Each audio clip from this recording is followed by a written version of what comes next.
I remember how long thou hast already put off these things, and how often a certain day and hour as it were, having been set unto thee by the gods, thou hast neglected it. It is high time for thee to understand the true nature both of the world, whereof thou art a part, and of that Lord and Governor of the world, from whom, as a channel from the spring, thou thyself didst flow, and that there is but a certain limit of time appointed unto thee, which if thou shalt not make use of to calm and allay the many distempers of thy soul, it will pass away and thou with it, and never after return. 2. Let it be thy earnest and incessant care as a Roman and a man to perform whatsoever it is that thou art about, with true and unfeigned gravity, natural affection, freedom and justice, and as for all other cares and imaginations, how thou mayest ease thy mind of them, which thou shalt do, if thou shalt go about every action as thy last action, free from all vanity, all passionate and wilful aberration from reason, and from all hypocrisy, and self-love, and dislike of those things, which by the fates or appointment of God have happened unto thee. Thou sayest that those things, which for a man to hold on in a prosperous course, and to live a divine life, are requisite and necessary, are not many, for the gods will require no more of any man, that shall but keep and observe these things. 3. Do, soul, do, abuse and contemn thyself, yet a while and the time for thee to respect thyself, will be at an end. Every man's happiness depends from himself, but behold thy life is almost at an end, whiles affording thyself no respect, thou dost make thy happiness to consist in the souls and conceits of other men. 4. Why should any of these things that happen externally, so much distract thee? Give thyself leisure to learn some good thing, and cease roving and wandering to and fro. Thou must also take heed of another kind of wandering, for they are idle in their actions, who toil and labor in this life, and have no certain scope to which to direct all their motions and desires. For not observing the state of another man's soul, scarce was ever any man known to be unhappy. Tell whosoever they be that intend not, and guide not by reason and discretion the motions of their own souls, they must of necessity be unhappy. 6. These things thou must always have in mind, what is the nature of the universe, and what is mine, in particular, this unto that what relation it hath, what kind of part, of what kind of universe it is, and that there is nobody that can hinder thee, but that thou mayest always both do and speak those things which are agreeable to that nature, whereof thou art a part. 7. Theophrastus, where he compares sin with sin, as after a vulgar sense such things I grant may be compared, says well and like a philosopher, that those sins are greater which are committed through lust than those which are committed through anger. For he that is angry seems, with a kind of grief and close contraction of himself, to turn away from reason, but he that sins through lust, being overcome by pleasure, doth in his very sin bewray a more impotent, and unmanlike disposition. Well then, and like a philosopher doth he say, that he of the two is the more to be condemned, that sins with pleasure, than he that sins with grief. 4. Indeed this latter may seem first to have been wronged, and so in some manner through grief thereof to have been forced to be angry, whereas he who through lust doth commit anything, did of himself merely resolve upon that action. 8. Whatsoever thou dost effect, whatsoever thou dost project, so do. And so project all, as one who, for aught thou knowest, may at this very present depart out of this life. And as for death, if there be any gods, it is no grievous thing to leave the society of men. The gods will do thee no hurt, thou mayest be sure. But if it be so that there be no gods, or that they take no care of the world, why should I desire to live in a world void of gods, and of all divine providence? But gods there be, certainly, and they take care for the world, and as for those things which be truly evil, as vice and wickedness, such things they have put in a man's own power, that he might avoid them if he would, and had there been anything besides that had been truly bad and evil, they would have had a care of that also, that a man might have avoided it. But why should that be thought to hurt and prejudice a man's life in this world, which cannot any ways make man himself the better, or the worse in his own person? Neither must we think that the nature of the universe did either through ignorance pass these things, or if not as ignorant of them, yet as unable either to prevent, or better to order and dispose them.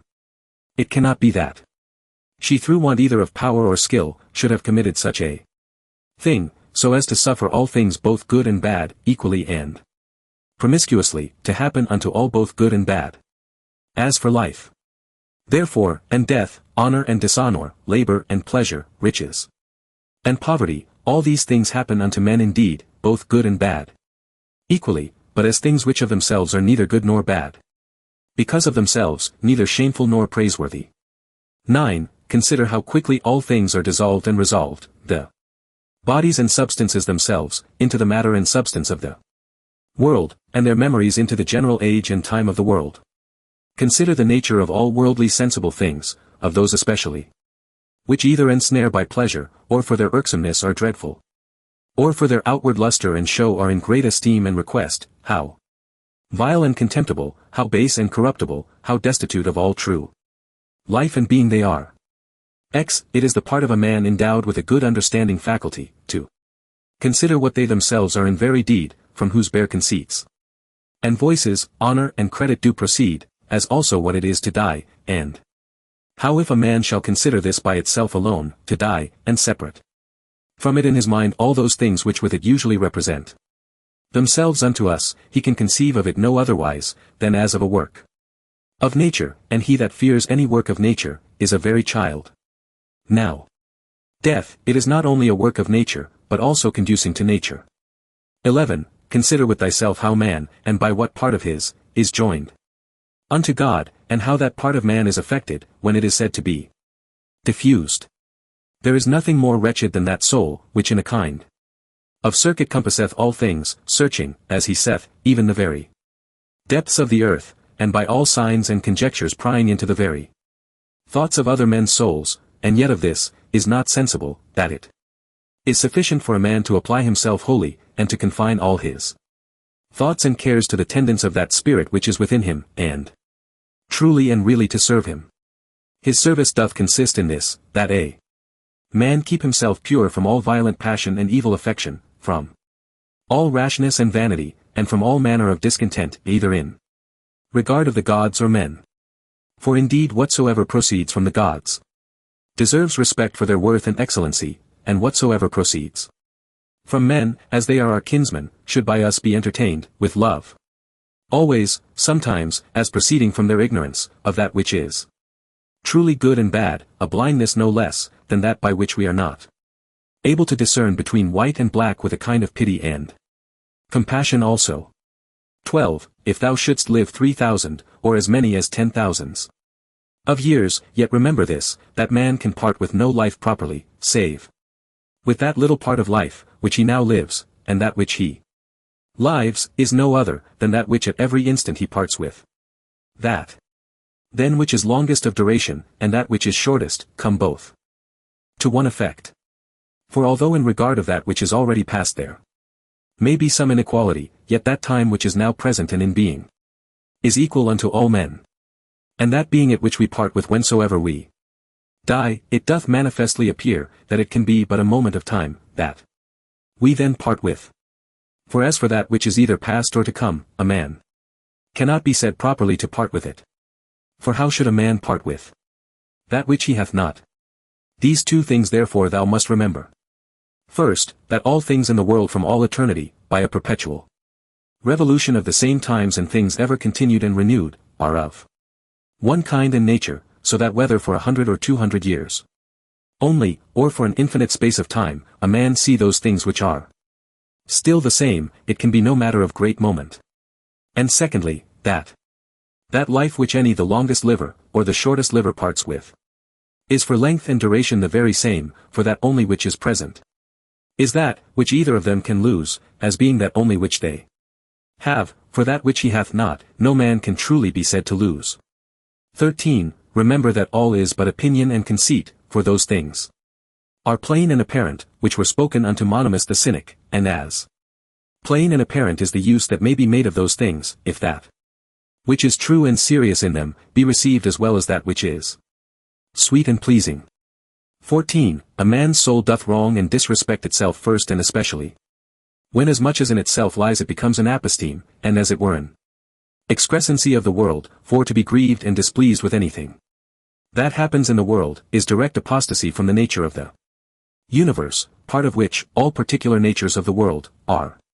Secondly, when she either is averse from any man, or led by contrary desires or affections, tending to his hurt and prejudice, such as are the souls of them that are angry. Thirdly, when she is overcome by any pleasure or pain. Fourthly, when she doth dissemble, and covertly and falsely either doth or saith anything. Fifthly, when she doth either affect or endeavor anything to no certain end, but rashly and without due ratiocination and consideration, how consequent or inconsequent it is to the common end. For even the least things ought not to be done, without relation unto the end, and the end of the reasonable creatures is, to follow and obey him, who is the reason as it were, and the law of this great city, and ancient commonwealth. 15. The time of a man's life is as a point, the substance of it ever flowing, the sense obscure, and the whole composition of the body tending to corruption. His soul is restless, fortune uncertain, and fame doubtful. To be brief, as a stream so are all things belonging to the body, as a dream, or as a smoke, so are all that belong unto the soul. Our life is a warfare, and a mere pilgrimage. Fame after life is no better than oblivion. What is it then that will adhere and follow? Only one thing. Philosophy. And philosophy doth consist in this, for a man to preserve that spirit which is within him, from all manner of contumelies and injuries, and above all pains or pleasures, never to do anything either rashly, or feignedly, or hypocritically, wholly to depend from himself and his own proper actions, all things that happen unto him to embrace contentedly, as coming from him from whom he himself also came, and above all things, with all meekness and a calm cheerfulness, to expect death, as being nothing else but the resolution of those elements, of which every creature is composed. And if the elements themselves suffer nothing by this their perpetual conversion of one into another, that dissolution, and alteration, which is so common unto all, why should it be feared by any? Is not this according to nature? But nothing that is according to nature can be evil. Whilst I was at Carnuntum,